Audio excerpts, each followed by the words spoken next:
उसी भाव से उसको दिखाई दे रहे थे।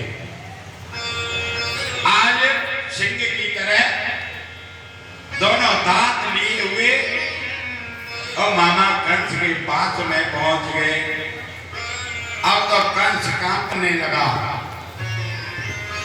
आज भगवान कृष्ण कहने लगे, मामा क्यों बुलाया है, किस लिए? बोले युद्ध के लिए बुलाया है।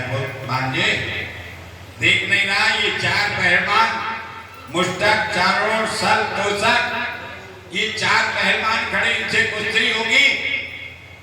बोले वाह मामा क्या बात है? मामा कुश्ती तो बराबर की होती है ना। ये कहां 40-40 वर्ष के, मैं 11 वर्ष का। एक तो बाल बाल सब भड़क गए, उन्होंने तलवारें खींच ली।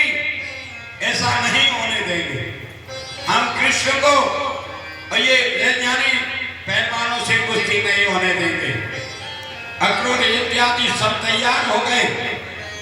भगवान ने इशारे में कहा, सब शांत हो जाओ, तुम्हारी कोई जरूरत नहीं पड़ेगी, नहीं काफी बहुत बचा रहूंगा। बोले मामा कुश्ती तो बराबर की होती है ना, मैं 11 साल को, कोई 40-40 के ढींगरा। बोले कृष्ण तुम मुझे पागल मत बनाओ, तुमने विशाल शरीर पूतना को, तुम तो उस समय 2 दिन के थे, हैं? तब तक तुम 2 दिन के थे, आंख भी नहीं खुली थी तुम्हारी सही तरीके से, तब तुमने इतने विशाल शरीर वाली पूतना को मार दिया। तुमने सट्टासुर, तृणावेद, अगासुर, बकासुर, केश इत्यादि कितने बलवान राक्षसों को मैंने भेजा था, पर कोई भी लौट करके नहीं आया। कृष्ण मैंने इसलिए तुमको बुलाया, मैं तुम्हारे बल को अपने सामने देखना चाहता हूं। ये 4 पहलवान खड़े हैं और इनसे कुश्ती करनी होगी। बोले देख ले मामा, अरे हम कहाँ नजवे वाले हैं, हमने तो गैया चराई है, हमने कोई कुश्ती थोड़ी लड़ी है, पर चल कोई बात नहीं है। आज भगवान कृष्ण और बलराम भैया मुष्टक और चाणूर से युद्ध होने लगा। कभी भगवान ऊपर, कभी चाणूर नीचे। एक बार अवसर प्राप्त होने पर उन्होंने क्या किया, भगवान ने उसको चाणूर को और जैसे ही पटका और उसकी छाती पे बैठ करके दोनों हाथों का मुक्का बना करके और उसके प्राण पखेरु कर दिए। बलराम ने चाणूर को मार दिया, भगवान ने मुष्टक को मारा। ऐसे सल तोषक को, चारों पहलवानों को और परास्त किया है। आज ये 5 ये मल्ल जो थे, अमरावती और ये उदत मुनि के कामदेव के रुद्र के समान 5 पुत्र थे, और ये वे अध्ययन को त्याग करके और बलि से कुश्ती लड़ना सीखते थे। इससे कुपित होकर के और कुपित मुनि ने उनको श्राप दे दिया। बोले जाओ तुम पहलवान ही रहोगे, और आज भगवान ने उनका उद्धार किया है।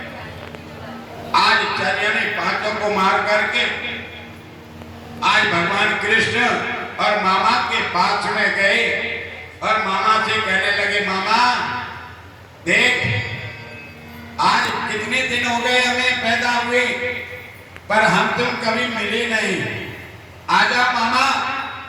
आज कंस कहने लगा, कल कृष्ण तू संबर से बच गया होगा, पर मेरे से नहीं बच सकता। जैसे भगवान कृष्ण गए वैसे उसने खड़ग लिया और भगवान पर प्रहार किया, और भगवान ने उस खड़ग के बार को बचाया, और बचा करके उन्होंने क्या किया, एक मुष्ट प्रहार किया कि आकर के ढह बना करके कंस पृथ्वी पर गिर पड़ा और गिरते ही आज कृष्ण छाती पर बैठ गए।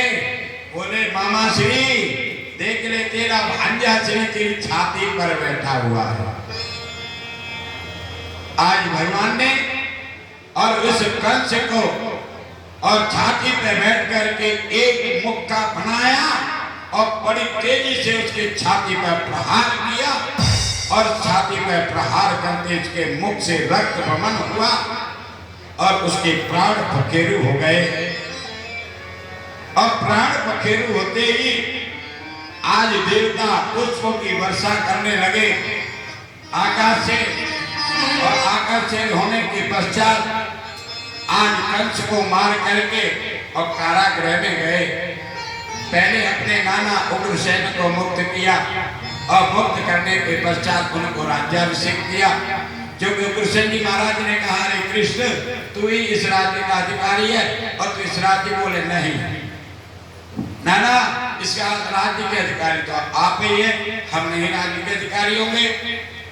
आज भगवान ने अपने नाना को और ये मुक्त करके राज्याभिषेक किया।